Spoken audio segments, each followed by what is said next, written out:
اس وقت امت مسلمہ جن حالات سے دوچار ہیں وہ ہم سب کی نگاہوں کے سامنے ہے۔ پوری دنیا ایک درندے کی شکل میں مسلم امہ کی طرف ٹوٹ پڑی ہے، اور ایسا لگتا ہے کہ جیسے سب ایک دوسرے کے ساتھ ہمدردی کرتے ہوں سوائے مسلم امہ کے حوالے سے، یعنی مسلمانوں کے سوا سب کے لیے ایک دوسرے کے دل میں ہمدردی ہے۔ اگر ہمدردی کا خاتمہ ہو گیا ہے تو صرف مسلمانوں کے حوالے سے، جیسے بھوکا دسترخوان پہ ٹوٹ پڑتا ہے ویسے لوگ قوم مسلم پر ٹوٹ پڑے ہیں۔ روزانہ کہیں پر مسلمانوں کی تباہی کی داستان کسی اخبار میں چھپتی ہے، الیکٹرانک میڈیا پر کبھی کسی بیٹی کی لٹتی ہوئی آبرو کے بارے میں، کبھی کسی بچے کے یتیم ہونے کے بارے میں، کہیں قوم مسلم کی بھوک اور پیاس کے بارے میں، کہیں مسلمانوں کی عبادت گاہیں، کہیں درس گاہیں، کہیں خانقاہیں۔ غرض کے ہر دن مسلمانوں کے لیے غموں کا دن نظر آتا ہے۔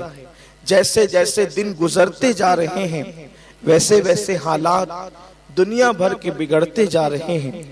ایسے وقت میں مسلمانوں کی سچویشن یہ ہے، مسلمانوں کے حالات یہ ہیں، کیا کریں جس سے ہم کامیابی کی راہ کے مسافر بنیں؟ کیا کریں جس سے ہمارے دن پلٹیں؟ کیا کریں جس سے ہماری مصیبتیں دور ہو جائیں؟ کیا کریں جس سے ہماری بلائیں دور ہو جائیں؟ کیا کریں جس سے ہمیں غموں سے نجات مل جائے؟ میرے پیارے آقا صلی اللہ علیہ وسلم کے پیارے دیوانوں، کوئی کہتا ہے ایجوکیشن حاصل کرو تمہارے دن پلٹ جائیں گے، تمہاری تکالیف دور ہو جائے گی، تمہاری مصیبتیں دور ہو جائے گی، تمہاری مشکلیں آسان ہو جائے گی۔ کوئی کہتا ہے تجارت کی منڈی میں محنت کرو تمہارے حالات بدل جائیں گے۔ کوئی کہتا ہے کچھ کرو، کوئی کہتا ہے کچھ کرو، لیکن یہ بات یاد رکھنا، میں ایجوکیشن کا انکار نہیں کرتا، نہ میں تجارت کی منڈیوں میں ترقی کا منکر ہوں، یہ ساری چیزیں اپنی جگہ ہے، لیکن بات اچھی طرح یاد رکھنا، مسلمانوں کے دن پلٹ نہیں سکتے، مسلمان کامیاب اس وقت تک ہو نہیں سکتا جب تک کہ وہ قرآن کے نسخے پر عمل نہ کرے۔ اللہ نے کامیابی کا جو نسخہ ہمیں عطا کیا ہے، ہم نے سارے نسخے آزما لیے لیکن اللہ کے دیے ہوئے نسخے پر ہم نے عمل نہیں کیا۔ آخر کامیابی کا وہ کون سا نسخہ ہے جو قرآن عطا کرتا ہے؟ اس نسخے کو چھوڑ کر مسلمان ہر نسخے پر عمل کر رہا ہے۔ اچھی طرح یاد رکھنا، انسان کا بتایا ہوا نسخہ بدل سکتا ہے، انسان کا بتایا ہوا نسخہ کبھی کارآمد ہو سکتا ہے، کبھی نقصان دہ ہو سکتا ہے، لیکن اللہ کا بتایا ہوا نسخہ کبھی نہ ناکام ہو سکتا ہے، نہ کبھی بدل سکتا ہے، نہ کبھی نقصان دہ ہو سکتا ہے۔ کامیابی کا نسخہ اللہ نے جو بتایا ہے وہ کیا ہے؟ تو قرآن کہتا ہے کامیابی اسے ملے گی۔ قرآن کہتا ہے پہلی کنڈیشن یہ ہے، پہلی شرط یہ ہے فَالَّذِينَ آمَنُوا بِهِ، جو ایمان لائے۔ یعنی قرآن کہتا ہے کامیابی کا پہلا زینہ ایمان ہے۔ اور ایمان کیا ہے؟ ایمان کسے کہتے ہیں؟ ایمان کہتے ہیں مصطفیٰ جان رحمت صلی اللہ علیہ وآلہ وسلم جو لے کر آئے اس کو مان، یعنی بالفاظ دیگر یوں کہیں کہ حضور کو مان لو، اللہ کے رسول کو مان لو، مصطفیٰ جان رحمت کو مان لو۔ یہ کامیابی کا پہلا زینہ ہے، انہیں مانو۔ جب تک ان کو نہیں مانو گے اس وقت تک کہ کامیاب نہیں ہو سکتے۔ پہلا زینہ ہے۔ آپ کہیں گے یہ گفتگو آپ مسلمانوں سے کر رہے ہیں کہ اللہ کے رسول کو مان لو، کہ ہم انہیں نہیں مانتے؟ بات اتنی ہے، یاد رکھنا، مانتے تو آپ اپنی امی کو بھی ہے، مانتے تو آپ اپنے ابو کو بھی ہے، مانتے تو آپ اپنے چچا کو بھی ہے، مانتے تو آپ اپنے خالہ کو بھی، اپنے بہنوئی کو بھی ہے، رشتہ داروں کو بھی تو آپ مانتے ہیں، لیکن اوروں کی طرح انہیں مت مانو، بلکہ انہیں ایسا مانو کہ ایسا کسی کو نہیں مانا، ایسا ان کو مانو۔ سبحان اللہ۔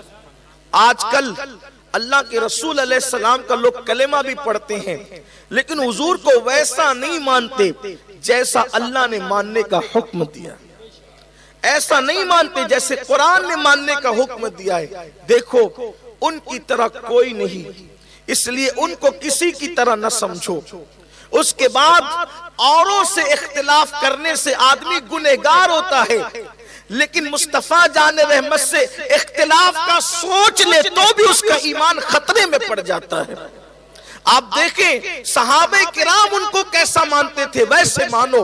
اللہ اکبر، میرے پیارے آقا علیہ السلام کے پیارے دیوانوں، بڑے سے بڑا انسان اگر آواز دے، ہمیں آواز لگائے اور ہم حالت نماز میں ہو تو بڑے سے بڑے انسان کو کہہ دیا جاتا ہے رکو، وہ نماز پڑھ رہا ہے، لیکن مصطفیٰ جان رحمت آواز لگا دے تو امتی کے لیے لازم ہو جاتا ہے کہ وہ نماز کو چھوڑ دے اور بارگاہ رسالت میں پہنچ جائے۔